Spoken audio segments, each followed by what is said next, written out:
Hi everyone, welcome to my channel where I discuss all things human design. On today's episode, I'm going to be reviewing the 6 lines that make up the 12 profiles based on 6 of my favorite book recommendations. If you're already familiar with your lines, I highly recommend paying attention to the books, and please let me know in the comments below what you think and if this resonates with you. And if you're completely new to human design, I've linked several resources in the description box below where you can find out more about your human design type for free. I've also linked a video I did on the lines that covers everything in depth if you're curious to learn more about the lines. For the purpose of this video, I'm not going to be covering too much on the lines, but rather reviewing a few different books that I thought pertain to each line. I'm super excited to share with you, and I hope that you will find this video a fun way to learn more about human design. If you're interested in learning more about human design from the perspective of our real life experiences, I put out 2 new videos each week, and that is my focus. All right, without getting on to too many more tangents, I'm ready to begin, and I will be starting with line 1. I do have my laptop here as I have a wide open throat and I don't want to miss anything that I'd like to share. And that's it, let's get started. Line 1 is the investigator energy. And those of you that have the line 1 probably already know that the way you experience life is literally through grasping and gaining knowledge and research. Once you do that, then you're able to bring it back to the collective. Line 1 are our friends that really study and learn about a topic in depth, learn all the details, and then share with us. An example here might be that I share with a client that has a line 1 about human design, and then they come back to me and they start sharing with me, and I all of a sudden become the student and I'm learning from them. They really are the teachers in life, and because of that, I thought that Sapiens was the perfect book to recommend. Sapiens, A Brief History of Mankind by Yuval Noah Harari really is kind of like a readable textbook. It seems like a textbook or feels like a textbook because it's very heavy and there are a lot of pictures. Even the paper is thick like textbook paper, but it's very readable. It's not daunting, it's not confusing, and I was able to finish this in about a week, and I felt like every page I was learning more and more information. It is full of facts and it is fascinating. If you are interested in learning more about where we came from and where we're going, and you're looking for an intellectual read, I highly recommend Sapiens. I also want to mention that I have linked all the books down below in the description box. So if you're just here for book recommendations, you can head over down below and check out the books I'll be speaking about. And also, you do not need to have a certain line to enjoy one of these books. I am relating them as I would relate them to a line in human design. So this would be line 1, Sapiens. But if you happen to enjoy Sapiens and you have a line 4 or a line 6, that's totally fine. I personally have read all of these books and I'm a 4/6. This does not mean that a book that I relate to a line is only specific or only relatable to that line. You might have different lines in your profile and still love or not love the books I'm going to be speaking about. So just a little disclaimer there, and let's get to line 2. The book that I recommend with line 2 is The Surrender Experiment by Michael Singer. Line 2 is considered or known as the Hermit. If you've been around here for a while, you know that I refer to the Hermit as this guru energy, this all-knowing energy. The line 2 are really our friends that in large groups, they might be more reserved and quiet, but then one-on-one, they're there to spill all the details on all the different things that they've observed, and they really are quite knowledgeable. And the knowledge that they have, or the wisdom that they have, it's kind of this wisdom that they can't really explain why they know what they know, they just know. And I thought this was a really interesting book to relate to line 2, in that the Surrender Experiment is based off of Michael's direct experience of letting go of the voice inside his head. All of us have it. We have this voice inside our head that is run by the ego, that is constantly telling us what to do or not do. And he decides to have an experiment where he just surrenders, and he surrenders to life and everything that comes in. He goes off to live in the woods and meditate, and through that, he ends up actually building a full-on large temple that serves as a community space for meditation, And ultimately, he ends up being a founder of a billion-dollar public software company. So a lot can happen when you completely let go and let the universe come in and present you with opportunities. Throughout the book, he's constantly challenged and having to, again, let go and surrender and not listen to that voice. And it's a very interesting book as he lets his mind get quiet and just flows through life. That is for line 2, The Surrender Experiment. The next book I'm going to be covering is for line 3. Line 3 are our explorers. These are our friends that are constantly up to something, constantly on some sort of journey. Maybe you give them advice and they don't listen. Maybe you're line 3 and you know what I'm talking about when you hear advice and you want to take it, but for whatever reason, you have to have the experience. And this is because when you have a line 3, your life is driven by that trial and error. That's how you learn. That's how you bring knowledge back to the collective.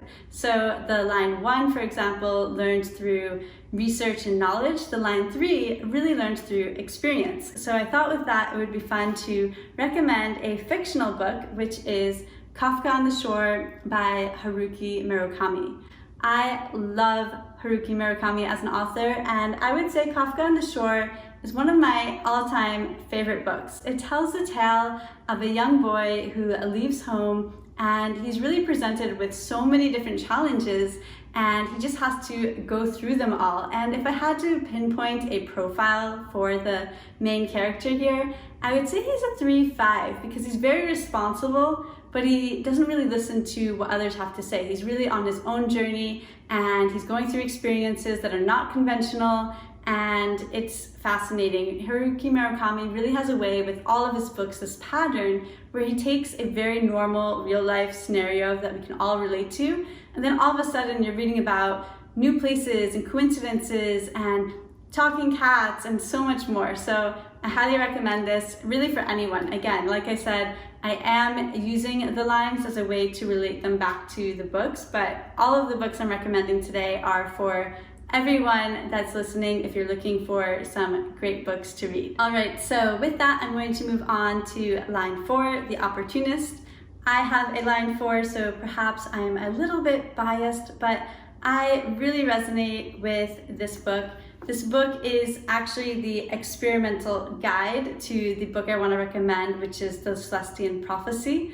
The Celestine Prophecy is written by James Redfield, and later on, this book came out that was co-written by the author of The Celestine Prophecy and Carol Adrian. Celestine Prophecy, an experimental guide, is based off of the original Celestine Prophecy book, which is basically a perhaps fictional, perhaps not fictional. It's, I would say, a fictional book that could be very real, and it's about a manuscript in Peru where the government and the church are trying to keep it from the citizens. The manuscript is broken up into different insights, with each insight referring to and relating to a different energy and how it pertains to our real life experience. And with that, I thought it was very relatable to the line 4 energy, because line 4s are constantly living through experiences based on their relationships. The quality of their life is based on the people around them in their first and second degree networks. I'm working with a client that has a line 4 in their profile. I often ask them, how did you find your apartment? How did you find your job? How about your partner in life? Did they come through conventional ways, or were they more unconventional? The first insight in this book actually goes on to really explore those questions. This experimental guide is really fun. It's kind of like a workbook that refers to the different insights in the original Celestine Prophecy text. So the first one has to do with really paying attention and noticing the synchronicities in life and those winks from the universe that we all receive when we slow down a bit and have that greater awareness. So that is the line 4 book, and moving on, we will talk about line 5. So line 5, I wouldn't say this is necessarily a book that directly relates to the energy of the line 5, but I did think it would be interesting to discuss. And that book is When Breath Becomes Air by Paul Kalanithi. The line 5 is the heretic. It's that hero's energy that takes on an air of responsibility. People feel that someone with the line 5 naturally is dependable and responsible, and those with the line 5 also enjoy having a bit of responsibility. That's an important part of their life experience. While this is not necessarily about that when I think about hero's journey, although when I think about the grander picture and the energy of it and talking about doctors and how doctors are heroes, I do think I was able to tie in a few different links. And so first of all, When Breath Becomes Air is about Paul, who is a medical student, and he discovers during medical school that he has stage 4 lung cancer. He goes from learning about how to become a doctor and have that responsibility to becoming a patient and having to really rely on doctors and their knowledge. And I think that's where I tied in that 5 energy. This book is just so beautifully written. It's a little bit sad. I did bawl my eyes out at the end, so that's a warning. And I was able to finish this book in one sitting. It was very readable and very interesting, the whole process, navigating life and understanding how fragile life is. And it's something that it's an inevitable reality for all of us, and how we deal with it is different for everyone, but it is certainly interesting to hear what Paul has to say and what it's like to go from being that student, learning how to become a doctor, to all of a sudden becoming the patient. I highly recommend it. It's a great read and really fascinating as well. So with that, we've got the last line to discuss, which is the role model.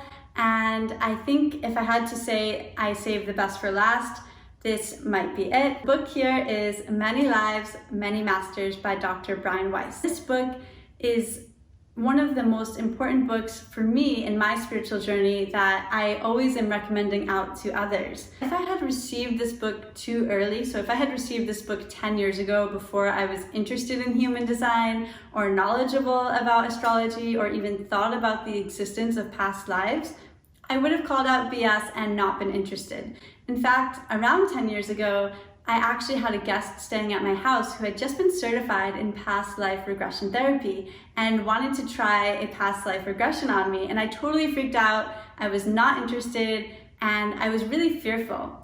But of course, as the universe shows up, this book showed up. I think it was a used book that I found actually. And I started reading and I couldn't believe what I was reading. However, Dr. Brian Weiss does such a great job of grounding the full experience because he himself was just as skeptical and shocked when he discovered his patients experiencing past life regressions during his therapy sessions. So as I mentioned, Dr. Brian Weiss is a psychotherapist who had been practicing hypnosis on some of his patients as a form of therapy. And what he started to realize was that hundreds and then thousands of his patients were experiencing past life regressions during his sessions. So much so that he started to record them. He brought in his wife to listen to what the patients had to say. And he realized that something was going on here that was incredibly healing for his patients. He felt the need to reveal this and to write about it. And he knew that he might lose credibility by sharing this information with the world and knowing that it's not a popular belief, and what's going on during his sessions goes against what a lot of us are brought up to believe. But he took that risk, and since I have personally received so much value from reading all of his books, I've gone on to read several books on past life regressions, and I think it really fits well with the role model line because line 6 actually lives as a 3 before it becomes the line 6, which is the role model. He really went through that experience or that experimental journey of seeing what's going on with these past life regressions. And then once he gained that knowledge and felt comfortable with it, he felt obliged to share and to be a role model for past life regressions and to share this knowledge. I'm so grateful, and I could probably make an entire video on past life regressions and all of Dr. Brian Weiss's books that I've read and other books I've read as well. So that is line 6. I hope that this was a fun way to learn about human design and also that you got a few book recommendations. Please let me know in the comments below if you've read any of these books, and then also please let me know your book recommendations as I do try to read every year at least 50 books. I read everything from nonfiction to fiction. I love it all, so please let me know some of your favorite books, and thank you so much for watching. Also, don't forget to hit that subscribe button if you want to be notified each time I put out a new video. I put them out twice a week, and I do my best to relate human design to our real life experience.